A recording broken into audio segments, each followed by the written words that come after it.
नमस्कार दोस्तों, स्वागत है आप सभी का ऑनलाइन फर्स्ट यूट्यूब चैनल पर। इस वीडियो में हम बात कर रहे हैं कई बड़ी और लेटेस्ट अपडेट के बारे में जो कि संबंधित है एलटी गेट एग्जाम को लेकर, एलटी गेट एग्जाम कार्यक्रम के बारे में।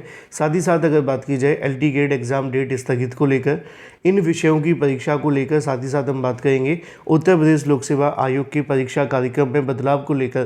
डिटेल में बात करें उससे पहले चैनल को सब्सक्राइब करके बेल आइकन को दबा लें, वीडियो को लाइक कर दें, जिससे कि आपको रियल ऑथेंटिक जानकारी ऑनलाइन अडाफा स्टडी यूट्यूब चैनल के माध्यम से मिलती रहे। सीधे शुरुआत करते हैं मुद्दे की और बड़ी अपडेट के साथ। जैसा कि दोस्तों आप जानते हैं कि एलटी गेट शिक्षक भर्ती को लेकर उत्तर प्रदेश लोक सेवा आयोग के माध्यम से अब तक 2 चरणों में परीक्षा का कार्यक्रम घोषित किया गया है और दोनों ही चरणों के अंदर परीक्षा कार्यक्रम घोषित होने के साथ ही बहुत सारी समस्याएं भी देखने के लिए मिल रही थी। क्योंकि होता क्या है कि जब कोई परीक्षा का कार्यक्रम जारी होता है तो दिक्कत ये आती है आज के समय में, क्योंकि बहुत सारी ऐसी परीक्षाएं हैं यूपी के अंदर भी होनी है, अलग अलग तरीके की भर्तियां होनी है, चाहे वो शिक्षक भर्ती हो या किसी भी भर्ती की हो। तो आज के समय में दिक्कत ये है कि जब भी कोई परीक्षा आयोजित होने वाली होती है उसी समय पर कोई ना कोई परीक्षा लगी होती है और ज़्यादातर सबकी कोशिश ये होती है कि परीक्षा कराते समय ये देख लिया जाए कि कोई परीक्षा आपस में टकराए ना। लेकिन आमतौर पे कोई भी आयोग और कोई भी अधिकारी इस बात को ध्यान रखना भूल जाते हैं। तो आप सभी के लिए काम की बात और बता दूं, एक छोटी सी जानकारी है अगर आप तैयारी कर रहे हैं एलटी गेट की तो। दोस्तों एलटी गेट परीक्षा में अब समय काफ़ी कम रह गया है और आपको वही पढ़ना है जो आपके एग्जाम के लिए इंपॉर्टेंट है। इसीलिए एलटी गेट शिक्षक भर्ती की बेस्ट बुक आप सभी के सामने आ गई, चक्षु प्रकाशन की। चक्षु प्रकाशन की ये बेस्ट बुक आप सभी के एलटी गेट के सामान्य अध्ययन के साथ साथ सभी विषयों के जो प्रारूप के अंदर अवेलेबल है। और इन बुक की खास बात यह है कि इन बुक को जब तैयार किया गया तो सबसे ज़्यादा ध्यान रखा गया कि जो आपके एग्जाम के लिए इंपॉर्टेंट है वो सब कुछ इसमें डाला जाए। जैसा कि आप सभी यहाँ पे देख सकते हैं, इसके अंदर 1800 से ज़्यादा बहुविकल्पीय क्वेश्चंस आपको देखने के लिए मिलते हैं। सभी आप सभी के सामने जो टॉपिक है वो कवर किए गए जो कि आपके एग्जाम के लिए मोस्ट इंपॉर्टेंट है। साथ ही साथ मोस्ट एक्सपेक्टेड क्वेश्चंस भी आप सभी को इसी के अंदर देखने के लिए मिल जाते हैं। और इतना ही नहीं, इसमें आप सभी को मोस्ट इंपॉर्टेंट और इंपॉर्टेंट क्वेश्चंस के साथ में वो सब कुछ दिया जाता है जो आपके एग्जाम में इस बार पूछा जाने वाला है। तो तैयारी करने का सबसे अच्छा तरीका वही है कि आप सिर्फ वो पढ़ें जो आपके एग्जाम में आने वाला है। इसीलिए चक्षु प्रकाशन की ये बेस्ट बुक आपके एग्जाम के लिए मोस्ट इंपॉर्टेंट और सबसे सटीक है। अगर आपने इसके साथ तैयारी कर ली तो आपकी नौकरी पक्की।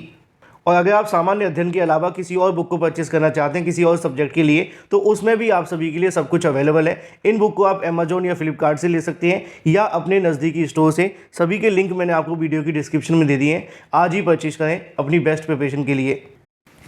चलिए अब आते हैं मुद्दे पर। नॉन स्टॉप बात करेंगे आप सभी के एग्ज़ाम को लेकर। दोस्तों जैसा कि आप जानते हैं कि एलटी गेट शिक्षक भर्ती के लिए 2 बार परीक्षा का कार्यक्रम जारी हुआ। पहला कार्यक्रम है आपका 6 और 7 दिसंबर का, ठीक है, और 21 तारीख का। दूसरा आप जानते हैं कि आपकी जो परीक्षा लगी हुई है वो जनवरी में लगी हुई है। अब यहाँ पर जो सबसे बड़ी समस्या है 6 और 7 का कॉलम को लेकर मैंने आपको पहले ही बताया था कि उत्तर प्रदेश लोक सेवा आयोग के माध्यम से जो ये कार्यक्रम जारी किया गया है उसमें 6 और 7 तारीख की परीक्षा को लेकर कोई दिक्कत नहीं है। और ये भली भांति हम सब जानते हैं कि ये परीक्षा हो जानी चाहिए, कोई दिक्कत नहीं आनी चाहिए। तो 6-7 तारीख के एग्ज़ाम को लेकर तो आपको परेशान नहीं होना है, सबसे बेस्ट है, क्योंकि वो परीक्षा तो शायद स्थगित नहीं होगी किसी भी कारण से। लेकिन जो 21 तारीख का एग्ज़ाम लगा हुआ है उसमें दिक्कत ये है कि EMRS की जो भर्ती की है, ठीक है, उसकी परीक्षा लगी हुई है। तो ऐसे में देखना ये दिलचस्प होगा कि क्या EMRS की वैकेंसी के चलते इस परीक्षा को आगे बढ़ाया जाता है। अभ्यर्थी लगातार मांग कर रहे हैं कि दोनों में से किसी एक परीक्षा को स्थगित कर दो, जिससे कि दोनों अभ्यर्थी अलग अलग परीक्षा को दे पाएँ। अब ये तो एक मामला है जो कि मैंने आप सभी को पहले से ही बता करके रखा हुआ है कि EMRS की परीक्षा लगी हुई है और उसके चलते एलटी गेट भर्ती को लेकर जो 21 तारीख की परीक्षा है उसको स्थगित किए जाने की बात की जा रही है। दूसरी चीज़ है उत्तर प्रदेश लोक सेवा आयोग के माध्यम से हाल ही में घोषित किए गए एक और नए एग्ज़ाम कार्यक्रम को लेकर। जब आयोग के माध्यम से जनवरी में आप सभी का एग्ज़ाम डेट घोषित की गई थी, ठीक है, तो जनवरी में आपकी जो एग्ज़ाम डेट आई थी एलटी गेट शिक्षक भर्ती को लेकर, तो एलटी गेट की आप सभी की एग्ज़ाम डेट के संबंध में वहाँ पे भी कहीं ना कहीं दिक्कतों का सामना करना पड़ा था। और जो नई एग्ज़ाम डेट जनवरी वाली आई है उसमें जो दिक्कत निकल कर के सामने आ रही है वो है आप सभी के लिए, अब एग्ज़ाम की डेट कौन सी है, 17, 18, 24 और 25, यानी कि 17 जनवरी, 18 जनवरी और 24 जनवरी और 25 जनवरी। अब इन पे परीक्षा होनी है। तो यहाँ पे एक और एग्ज़ाम है जो आपस में टकरा गया है, और वो है आप सभी का 18 जनवरी को होने वाली परीक्षा। 18 जनवरी को यूपी एस सी के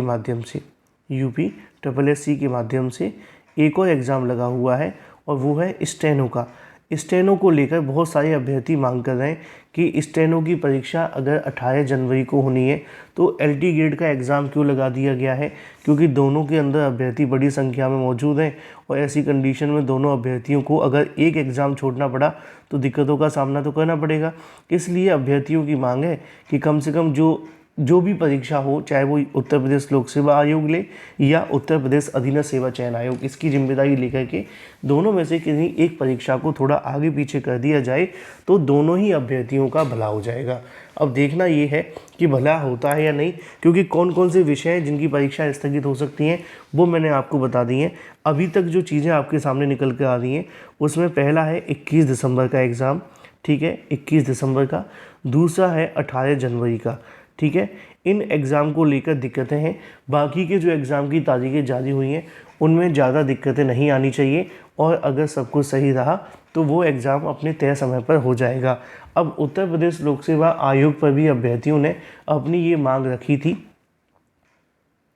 वहाँ पे ज्ञापन देने भी गए थे। ज्ञापन देने के साथ ही अभ्यर्थियों के माध्यम से कहा भी गया था, सोशल मीडिया पे ट्वीट भी किए थे, और जो भी संभव प्रयास हो सकते हैं अभ्यर्थियों ने किए थे कि आयोग तक कम से कम अपनी जो मांग है वो पहुंचाई जाए।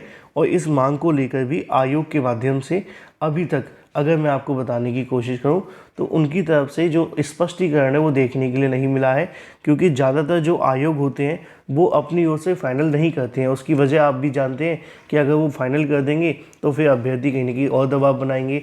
तो वो कोशिश करते हैं कि कैसे भी न कैसे करके इस कंडीशन से निकला जाए, और अगर संभव हो सके तो परीक्षा करा ली जाए, चाहे फिर किसी अभ्यर्थी का नुकसान हो या फ़ायदा, उनको ज़्यादा फर्क पड़ता नहीं है।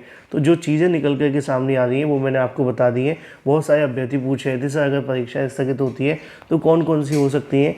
ये दो तारीखों वाली परीक्षा है, जो कि एक पहली जो दिसंबर वाली और दूसरी जनवरी वाली। बाकी के एग्ज़ाम अपने तय समय पर हो जाने चाहिए, उनमें ज़्यादा कोई दिक्कत नहीं आएगी। अगर कोई दिक्कत आती है तो किसी विशेष परिस्थिति के अंदर ही ऐसा होगा, अदरवाइज़ वो एग्ज़ाम अपने तय समय पर हो जाएंगी। बाकी जैसे ही कोई नई और बड़ी जानकारी निकलेगी मैं आपको सबसे पहले दे दूंगा। चैनल को सब्सक्राइब करके बेल आइकन को दबा लेना और वीडियो को लाइक कर देना। मैं आपसे मिलता हूँ अगले वीडियो में। Till then take care, tata bye bye. Thank you for watching this video.